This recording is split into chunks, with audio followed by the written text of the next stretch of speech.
بسم اللہ الرحمن الرحیم. آپ لوگ بھی بولو بسم اللہ الرحمن الرحیم. آپ کو معلوم ہے آپ لوگ کس کے بیان میں آئے ہیں؟ معلوم ہے نا آپ کو کس کے بیان میں آئے؟ مزمل صاحب کے بیان میں آئے ہوئے ہیں. مزمل صاحب کو فوراً لے کر بٹھانا، آپ لوگوں کو بیان سنانا، یہی تو ہونا چاہیے نا.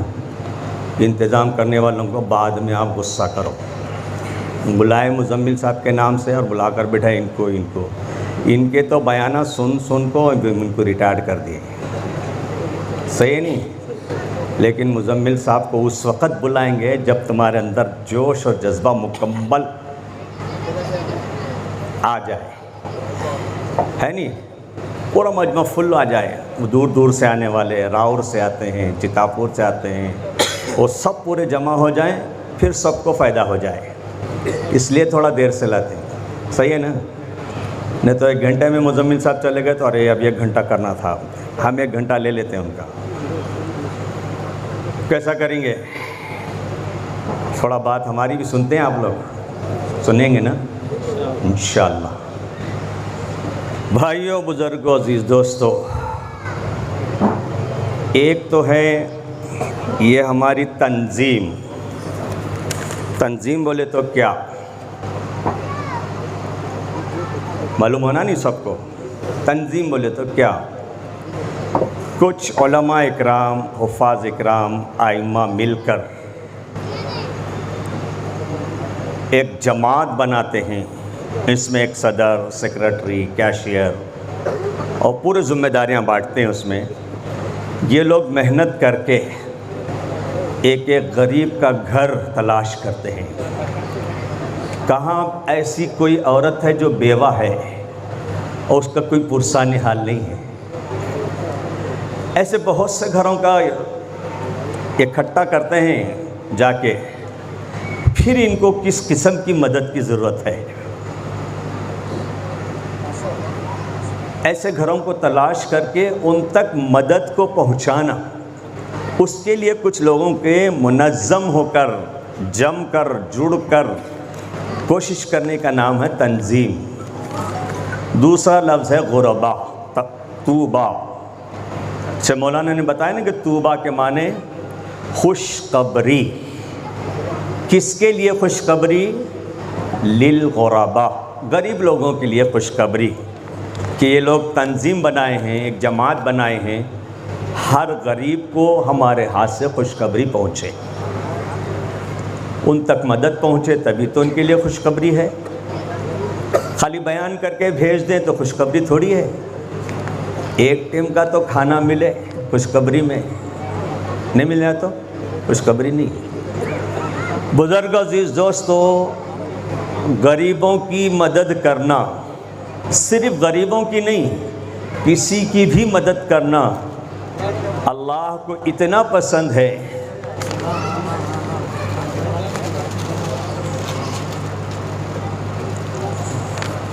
ہو گیا؟ اللہ کو اتنا پسند ہے. اللہ کے نبی صلی اللہ علیہ وسلم ایک واقعہ اپنے صحابہ کے سامنے بیان کرتے ہیں. مسجد نبوی بھی ہے. کیا ہے بھائی؟ اے بچے تو چپ بیٹھ، انہوں کیا تو کرتے ہیں. آپ لوگوں کو نہیں معلوم، یہ آواز آ رہی ہے. سو اللہ کے نبی صلی اللہ علیہ وسلم مسجد نبوی میں بیٹھے ہوئے ہیں. کہاں بیٹھے ہوئے ہیں؟ ارے ادھر ادھر مت دیکھو، میں کیا پوچھ رہا ہوں، بولو. اللہ کے نبی صلی اللہ علیہ وسلم، بولو. ارے بولتے نہیں نا. مسجد نبوی میں بیٹھے ہوئے ہیں اور سامنے بیٹھنے والے صحابہ ہیں. کون بیٹھے ہوئے؟ صحابہ. اللہ کے نبی صلی اللہ علیہ وسلم فرماتے ہیں اللہ کے دربار میں ایک آدمی پیش ہوا. بنی اسرائیل کا واقعہ بیان کرتے ہیں اللہ کے نبی. ایک آدمی پیش ہوا، فرشتے آ کر اس سے پوچھے کچھ لایا ہے آخرت کے لیے؟ وہ سیدھے سیدھے کہتا ہے میرے پاس تو کچھ بھی نہیں ہے نیکیاں، میں خالی ہاتھ ہوں. فرشتے بار بار کہتے ہیں کہ دیکھ، سوچ، کچھ تو لایا ہوگا. کہا کہ میرے پاس کوئی نیکی نہیں ہے، مجھے یاد ہی نہیں میری کوئی نیکی ہے کہ میرے پاس. فرشتے اس آدمی کو لے کر اللہ کے دربار میں لے جاتے ہیں. کہ اللہ تیرا یہ بندہ ایک بھی نیکی لے کر نہیں آیا ہے، کچھ بھی نہیں ہے اس کے پاس، آپ کا حکم اس کے لیے کیا ہوتا ہے بتائیے۔ اللہ تعالیٰ بھی کہتے ہیں کہ بتا کچھ تو کر کے آیا ہے کہ اچھا کام، آج کچھ تو۔ وہ کہتا ہے مجھے تو یاد نہیں۔ اللہ یاد دلاتے ہیں، دیکھ ہاں ایک بات یاد آ گئی۔ بولے کیا؟ میں کاروباری آدمی تھا، میں بزنس مین، میرے پاس سے جو بھی لوگ مال لے کر جاتے، اگر دینے کی اس کے اندر صلاحیت ہے، دے سکتا ہے، میرے مال کے پیسے ادھار لے کر گیا، دے سکتا ہے، تو میں اپنے نوکروں کو کہتا تھا کہ دے گا وہ، اس کو تھوڑی سی سہولت دو، ٹائم دو، تو اس کا موقع دو تھوڑا، دے گا وہ، دے گا۔ دینے کی جو صلاحیت رکھتا تھا اس کو کہتا تھا، ان کے لیے کہتا تھا کہ ان کو سہولت دو، اور جو نہیں دے سکتے، ان کی گنجائش نہیں ہے، ان کے لیے میں یہ کہتا تھا اپنے نوکروں کو کہ اپنی ڈائری میں سے ان کا نام کاٹ دو، دوبارہ ان سے مت پوچھو، معاف کر دو۔ اللہ تعالیٰ فرماتے ہیں کہ یہ کیا کم نیکی ہے کہ تو لوگوں کے ساتھ یہ معاملہ کرتا تھا، جنت کے اندر چلے جا۔ صرف غریبوں کی مدد نہیں، کاروباری کے پاس سے قرضہ لیتا ہے، ادھار لیتا ہے، ان کی بھی اگر کوئی مدد کرتا ہے تو اللہ فرماتے ہیں کہ جا تو بہت بڑا کام کر کے آیا، جنت میں چلا جا۔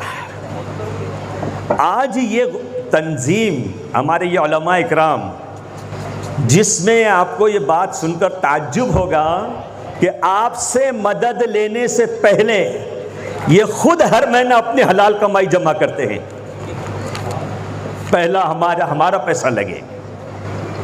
امامت میں ملنے والی مختصر سی تنخواہ، امامت میں ملنے والی مختصر سی تنخواہ، یہ حلال تنخواہ میں سے سب سے پہلے ہر عالم، ہر امام، ہر پیشمام، ہر حافظ یہ پورے نام لکھا دیتے ہیں، ہر مہینہ ہمارا اتنا اس کے اندر جمع کرو، پھر بعد میں عوام کے پاس جائیں گے، بعد میں لوگوں سے مدد لیں گے، پہلے ہمارا اس کے اندر رکھو حصہ۔ ہم سوچ بھی نہیں سکتے۔ اللہ تعالیٰ ان علماء کو، ان تنظیم کے ذمہ داروں کو جزائے خیر عطا فرمائے، جو انہوں نے اپنی مختصر سی تنخواہ میں اپنا حصہ اس کے اندر شامل کر دیا۔ تبھی تو ہم کامیاب ہوتے ہیں، آگے بڑھتے ہیں۔ بزرگان محترم، ہمیں نہیں پتا کس گلی میں کون سا ایسا گھر ہے فاقے کے ساتھ سو رہا ہے، پتا ہے آپ لوگوں کو؟ یہ تنظیم کے ایک ایک ممبر ایسے گھروں کو تلاش کرتی ہے، ان کے گھر یہ بیوہ، یہ یتیم، یہ بھوکے نہ سو جائیں۔ اللہ کے نبی صلی اللہ علیہ وسلم فرماتے ہیں کوئی بھوکا اگر سو گیا اور تم کھا کے سو رہے، تمہارا ایمان معتبر نہیں ہے، تمہارا، تم کامل مومن نہیں، تم کامل مسلمان نہیں، ادھورے ہیں تم۔ یہ تنظیم کا شکریہ ادا کرو، ان لوگوں کا شکریہ ادا کرو کہ یہ لوگ گھر گھر پہنچ کر یہ محنت کرتے ہیں، گلی گلی جا کر، کہ ہمارے شاہباد میں کون غریب ہے، کون بیوہ ہے، کون یتیم ہے، کون ایسا بچہ ہے جو پڑھنا چاہتا ہے، اس کی ماں اس کی فیس نہیں داخل کر سکتی۔ اللہ کے نبی صلی اللہ علیہ وسلم ایک مرتبہ، ابھی نبوت نہیں ملی ہے باضابطہ، وحی کا نزول نہیں ہوا باضابطہ، بہت دیر کے بعد گھر تشریف لائے۔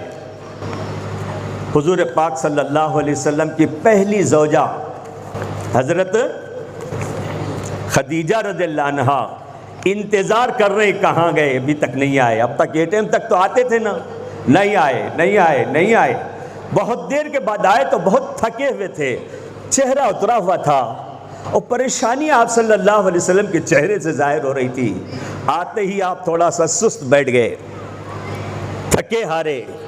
اماں عائشہ نے پوچھا، اماں خدیجہ نے پوچھا کہاں سے آئے، کیا ہوا، یہ ایسی حالت کیوں بنا رکھے ہیں؟ تو آپ صلی اللہ علیہ وسلم نے فرمایا وہ مکے سے بہت دور وہاں پہاڑی کے پاس کچھ لوگ ہیں، کچھ عورتیں ہیں اور بچے ہیں، ان کے جسم پر پہننے کے لیے کپڑا نہیں ہے، چھوٹے چھوٹے کپڑوں سے اپنا بدن چھپائے ہوئے ہیں، حیا کی چیزیں چھپائی ہوئی ہیں، کھانے کے لیے کچھ نہیں ہے ان کے پاس، ان کے پیٹ کمر کو لگ گئے جا کر۔ میں ان کو دیکھ کر آیا، میرے پاس کچھ نہیں ہے ان کی مدد کرنے کے لیے، اس واسطے میری حالت ایسی ہو رہی۔ اللہ کے نبی صلی اللہ علیہ وسلم کی بیوی حضرت خدیجہ نے کہا اچھا تم جاؤ مکے کے بڑے بڑے سرداروں کو بلا کر لاؤ، مکے کے بڑے بڑے لوگوں کو بلا کر لاؤ، اور نام گنائے، ان کو بلاؤ، ان کو بلاؤ، ان کو بلاؤ، ان کو بلاؤ۔ اللہ کے نبی صلی اللہ علیہ وسلم سب کے پاس گئے کہ حضرت خدیجہ آپ کو بلا رہے ہیں، بڑی مالدار تھیں، بڑی کاروباری تھیں، اللہ کے نبی آپ کو بلا رہے ہیں۔ تک بات ہو رہی تھی، اللہ کے نبی صلی اللہ علیہ وسلم بلانے گئے ہیں سرداروں کو۔ جب بلا کر لے آئے، اللہ کے نبی صلی اللہ علیہ وسلم سرداروں کو بلا کر لے آئے، آنے تک حضرت خدیجہ اپنے صحن میں مال کا ڈھیر لگائی ہیں، سونا بھی ہے، چاندی بھی ہے، اناج بھی ہے، اتنا مال کا ڈھیر لگائے، اتنا مال کا ڈھیر لگائے کہ ادھر خدیجہ بیٹھے ہیں تو ادھر آنے والوں کا چہرہ نظر نہیں آتا، ادھر والوں کا چہرہ ادھر نظر نہیں آتا، حضرت عائشہ ادھر بیٹھے ہیں، اتنا مال کا ڈھیر۔ حضرت خدیجہ نے کہا یہ پورے کا پورا میرا مال آج میں اللہ کے نبی محمد رسول اللہ صلی اللہ علیہ وسلم کو دے رہی ہوں، تم لوگ گواہ رہنا۔ اور اللہ کے نبی صلی اللہ علیہ وسلم پوری کا پورا مال غریبوں میں تقسیم کر دیے۔ حضرت خدیجہ اتنی بڑی مالدار رسول اللہ صلی اللہ علیہ وسلم کے ساتھ فاقوں سے رہتی تھی، فاقوں سے۔ یہ اتنا محبوب کام ہے غریبوں کی، ضرورت مندوں کی مدد کرنا۔ اللہ تعالیٰ اپنے نبی صلی اللہ علیہ وسلم سے نبوت کے پہلے بھی یہ کام لے رہے ہیں، نبوت کے پہلے بھی۔ آپ کو بتاؤں، حضرت ابو بکر صدیق رضی اللہ عنہ انتقال ہوا، اس کے بعد حضرت عمر رضی اللہ عنہ کو خلیفہ بنانے کے وقت، بنانے تک اے بچے، ادھر دیکھ، ادھر مت دیکھ، کرسیوں کی طرف، سامنے بیٹھنے والے ادھر توجہ رہنا، کرسی انہوں رکھ لیتے، ذرا بھی توجہ ادھر ہو گئی تو دماغ منتشر ہوتا۔ حضرت ابو بکر صدیق رضی اللہ عنہ کا انتقال ہوا۔ حضرت ابو بکر رضی اللہ عنہ کے انتقال کے بعد عمر رضی اللہ عنہ کو خلیفہ بنانے تک 3 دن کا عرصہ گزر گیا۔ کتنے دن کا؟ 3 دن۔ ادھر عمر رضی اللہ عنہ خلیفہ ہو گئے، عصر کی نماز کے بعد چھوٹی چھوٹی 2 بچی آ گئی، آ کر پوچھا چچا جان امیر المومنین آپ بنے ہیں؟ کہا کہ ہاں بیٹا، میرے پر ذمہ داری ڈال دی گئی، تو پھر چلیے نا۔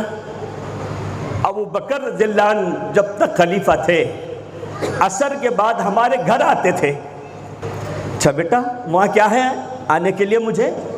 تو اللہ کے امیر المومنین ہمارے گھر ہمارے والد کا انتقال ہوا ہے، ہم یتیم ہیں، ہمارا کوئی بھائی نہیں ہے۔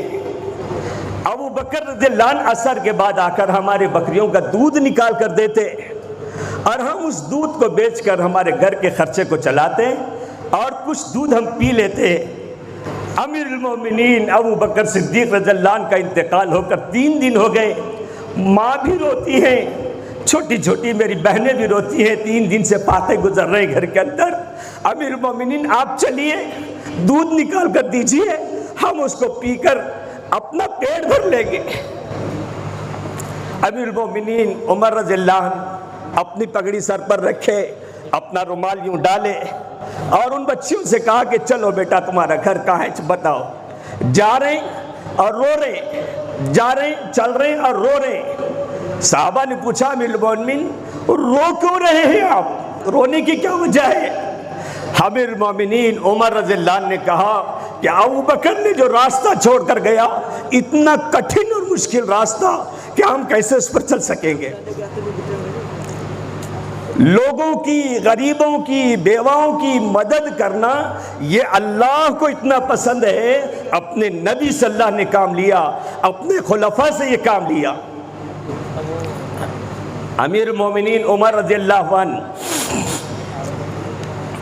روزانہ دیکھتے تھے کہ ابو بکر روزانہ صبح کے وقت میں اس گلی میں جاتے تھے روزانہ، اور کیا کر کے آتے تھے پتہ نہیں، چلو میں بھی اب امیر المومنین بننا ہوں، میں جا کے دیکھتا ہوں کیا کام کرتے ہیں۔ وہاں جا کر دیکھے تو ایک کمزور، ضعیف، ہاتھ کام کرتے نہ پیر کام کرتے ایسا آدمی بیٹھا ہوا ہے۔ عمر رضی اللہ عنہ سمجھ گئے کہ ہاں اس کی مدد کو آتے تھے۔ اب یہ اس کی حالت دیکھ کر عمر رضی اللہ عنہ تھوڑا سا حلوے کی طرح سے کوئی چیز پکا کر لے کے آئے اور چمچے سے یوں اس کے منہ میں ڈالے۔ اب یہ پہلا نوالا منہ میں ڈالے تو وہ ضعیف، کمزور، بوڑھا آدمی کہنے لگا انا للہ و انا الیہ راجعون۔ عمر رضی اللہ عنہ بولے رے میں تجھے کھانا کھلا رہا ہوں نرم گلتی حلوے کی طرح سے، اور تو پڑھ رہا ہے انا للہ و انا الیہ راجعون۔ تجھے تو الحمدللہ کہنا چاہیے، تجھے تو بسم اللہ کہنا چاہیے۔ کہا کہ نہیں، یہ پہلا لقمہ ڈالتے ہی مجھے پتا چلا کہ اب تک جو صاحب آ کر مجھے کھلا رہے تھے وہ اللہ کو پیارے ہو گئے، ان کا انتقال ہو گیا، یہ دوسرا آدمی آیا ہے۔ اچھا کیسے پتا چلا تجھے؟ کہا کہ تم ڈالے میں یہ گرم لگا مجھے، زبان جلی مجھے میری، اور جب تک وہ آتے تھے پہلے اپنی زبان کو لگا کر چکھتے تھے، ٹھنڈا ہے تو میرے منہ میں ڈالتے تھے، نہیں تو نہیں ڈالتے تھے۔ مجھے پتا چلا کہ وہ چلے گئے۔ آئے میرا کام کون کرے گا آج کے بعد؟ یہ کون صفائی کرے گا میرے گھر کی؟ یہ پانی کون بھرے گا؟ میرے کپڑے کون دھوئے گا؟ عمر رضی اللہ عنہ چیخ مار کر کہنے لگے ابو بکر تم نے کیا راستہ چھوڑا، ہم کہاں سے چل سکیں گے اس کے اوپر؟ یہ ہمارے خلفائے راشدین، یہ ہمارے بڑے، یہ ہمارے اس سے اوپر والے ہم ساری قیامت تک کی آنے والی امت کو بتا کر گئے دیکھو ان لوگوں کی مدد کرو، اللہ آسمانوں پر سے تمہارے لیے فیصلے کرے گا، اللہ آسمانوں پر سے تمہارے لیے فیصلے کرے گا۔ کون ابو بکر؟ کون ابو بکر؟ اللہ کے نبی صلی اللہ علیہ وسلم پورے صحابہ کو جمع کر کہہ رہے ہیں میں ایک ایک صحابی کا حق ادا کر دیا، ایک ایک کا، ایک بچہ ہے جس کا حق مجھ سے ادا نہیں ہوا، میں قیامت کے دن اللہ سے کہوں گا اللہ اس کا حق تو ادا کر دے۔ اور پورے صحابہ سوچ رہے ہیں کہ کون ہوگا وہ خوش نصیب، کون ہوگا؟ اللہ کے نبی صلی اللہ علیہ وسلم نے فرمایا ابو بکر ہے، اس کا حق میں ادا کر نہیں سکا۔ وہ ابو بکر غریب کے منہ میں مائیوں نوالا، پہلے خود چکر گرم ہے کہ ٹھنڈا ہے، نمک برابر ہے کہ نہیں، اس میں کیا چیز کی کمی ہے، پہلے خود چکر ان کے منہ میں ڈالتے ہیں، اور لقمہ وہ نہیں ملا تو دیکھا کہ انا للہ و انا الیہ راجعون۔ بزرگ عزیز دوستو، آج یہ تنظیم جو قائم ہو رہی طوبیٰ للغرباء، ان تنظیم والوں کے اندر اللہ تعالیٰ ایسے ہی جذبے عطا فرمائے کہ آپ ان کی مدد کریں، آپ ان کے ہاتھ اور پیر بنیں، آپ ان کو مضبوط بنائیں، اور یہ ایک ایک غریب کے گھر ایسے پہنچتے رہیں۔ ایسے ہی تھوڑی ہوگا کام، ایسے ہی تھوڑی ہوگا۔ بزرگ عزیز دوستو، عمر نے، ابو بکر رضی اللہ عنہ نے، اور کتنے لوگوں نے ایسے کام کر کے دکھائے۔ اس کے لیے میں آج بہت بڑی مبارکبادی دیتا ہوں ان علماء اکرام کو، حفاظ اکرام کو، اماموں کو، جنہوں نے مل کر ایک بڑا عزم اور ارادہ کیا کہ ہم ہمارے شعبات میں کسی ایسے غریب کو جس کے پاس کوئی سہارا نہیں، کوئی سہارا نہیں، بھوکا سو جائے۔ رمضان آئے، ایک بیوہ عورت، یتیم بچی، کوئی بھائی نہیں ہے، باپ کا انتقال ہو گیا، کرونا میں انتقال ہو گیا، دوسروں کے برتن بانجھ کر، کپڑے دھو کر، بچا ہوا ان کے پاس سے لائی سالن، وہ ہوا میں رکھ بیٹا، کہاں ہمارے پاس فریج، ہوا میں رکھیے۔ سحری کے ٹائم اٹھی، بچی کہہ رہی امی جان اس میں تو بو آ رہی، یہ سالن تو اتر گیا، یہ سالن تو بچا ہوا دیے تھے وہ، یہ سالن تو ہاتھ اس کے اندر پھرائے ہوئے دیے تھے، یہ تو اتر گیا۔ ماں نے کہا کہ ٹھہر بیٹی میں دیکھتی ہوں، چمچے سے اوپر کا ایسا بروگ نکال کے پھینک کے، نہیں بیٹا اچھا ہے کھا سکتے ہیں، ابھی ذری ذری تو بات ساری۔ اترا ہوا سالن، سوکھی روٹی کھا کر سحری کر لیں، اور ہمارے پاس 3 4 ڈش رکھے ہوئے ہوں، کیا دل کرتا ہوگا، کیا گزرتی ہوگی ان پر کہ یہاں سے پکوڑے تلنے کی خوشبو آ رہی، یہاں سے مچھی تلنے کی خوشبو آ رہی، اور ہمارے پاس تو کھجور نہیں افطار کرنے کے لیے، لا بیٹا نمک کے کھڑے لا، پانی لا، پانی سے روزہ کھولیں گے۔ اللہ دیکھ رہے ہیں یہ سب، یہ تنظیم رمضان کے اندر بھی سردی کے اندر ٹھٹرتے اسٹیشن میں پڑے ان لوگوں کے اوپر چادر اڑاتی ہے، اور پلٹا کر بھی نہیں دیکھتی کہ ختنہ والا ہے کہ بغیر ختنہ والا، یہ ہندو ہے کہ مسلمان ہے، یہ کس مذہب کا ہے، کس سے تعلق رکھتا ہے، ان کو اڑا کر کہتی ہے کہ اللہ اس کو سردی سے بچا لے۔ پانی کے بڑے بڑے کیان رکھ کر کہ کوئی پی لے، مسلمان پی لے، غیر مسلم پی لے، اور اس کے دل سے دعا نکلے۔ اور اس کے لیے آپ لوگوں کے مضبوط ہاتھ ان لوگوں کو مضبوط کرتے ہیں۔ اللہ تعالیٰ ان کو خوب مضبوطی عطا فرمائے، یہ جہاں مدد کے لیے پہنچے وہاں ہمارے مضبوط ہاتھ آپ لوگ ان کے ساتھ میں رہیں، پھر انشاءاللہ یہ تنظیم ایسے بنے گی، بھوکا نہیں رہے گا، بھوکا کوئی نہیں سوئے گا، کوئی بچی غربت کی وجہ سے دین چھوڑنے پر مجبور نہیں ہوگی۔ اس کو کہتے ہیں فتنہ ارتداد۔ ارتداد کا معنی اسلام چھوڑ کر، دین چھوڑ کر، ایمان چھوڑ کر غیر مذہب میں چلے جانا۔ مجھے اچھی طرح سے یاد ہے جب میں سال لگا کر شروع میں جب آیا تھا، ادھر ایک جورگی کے آگے ایک دیہات میں لے کر گئے تھے مجھے بیان کرنے کے لیے، 40 مسلمانوں کے گھر غیر ایمان ہو گئے تھے۔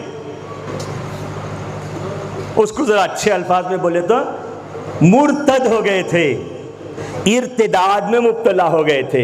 آپ کو سمجھ میں نہیں آ رہا نا جلدی؟ ارتداد، مرتد، اسلام چھوڑ کے غیر مذہب میں چلے گئے تھے، 40 گھر مسلمانوں کے۔ اس کا ریکارڈ پنجاب تک پہنچا تھا، پنجاب تک۔ کم اتنے گھروں کو قادیانی بنائے، اسلام سے ہٹائے ہیں۔ وہاں جا کر ایک گھر میں جا کر محنت کر کے پوچھے تو صاحب کہاں گئے تھے اتنے سالوں سے؟ یہ لوگ ہم کو بنڈی دیے، بیل دلا دیے، ناگر دلا دیے، کنٹی دلا دیے، ہمارے بچے کو کنڈکٹر کی نوکری لگے، 10ویں تک پڑھنے کے لیے فیس دیے، کوئی ہٹنے کو تیار نہیں۔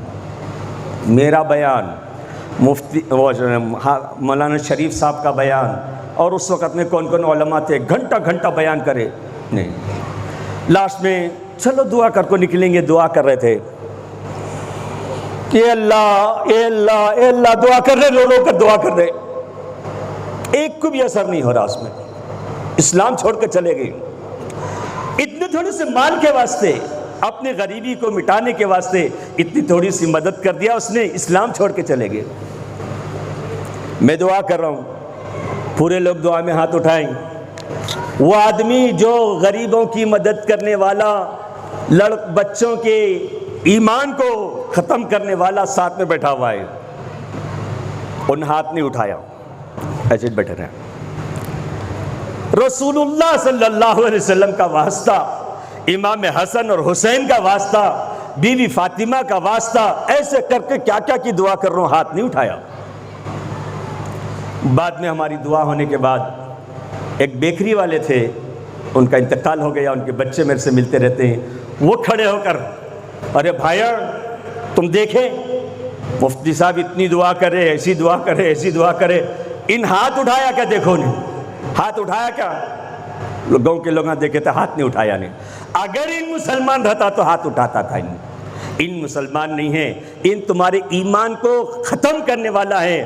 جب لوگ بولے ہاں صحیح، دیکھو جی مولانا لوگوں کے بیان گئے ہوا میں، ایک جملہ بیکری والے کا جملہ صحیح بول رہے صاحب، اب ہمارے کو سمجھ میں آیا۔ دیکھو جب اس کو گاؤں سے نکالیں پھر اتنے لوگ ہمارے کو کلمہ پڑھو، سب بول کلمہ پڑھے۔ غریبی غربت جس کو بولتے ہیں نا، غربت بولے تو غریبی انسان کو اتنا مجبور کر دیتی ہے کہ ایک ٹائم کے کھانے کے واسطے اپنا ایمان بیچتی ہے۔ اس کے لیے ایسا کسی کو مجبور ہو کر ایمان سے چلے جانا ہم سب کی ذمہ داری ہے کہ خدا کے پاس جواب دینا پڑے گا۔ عزیزوں، بزرگوں اور دوستوں، اب اس کے بارے میں تفصیل سے ہمارے مولانا بیان کریں گے انشاءاللہ۔ بیٹھیں گے انشاءاللہ، بات نہیں کریں گے، ادھر ادھر نہیں دیکھیں گے۔ ہماری وجہ سے بیان کرنے والے مولانا کو انتشار میں مت ڈالو۔ اللہ تعالی ہمیں عمل کی توفیق عطا فرمائے۔ وآخر دعوانا ان الحمد للہ رب العالمین۔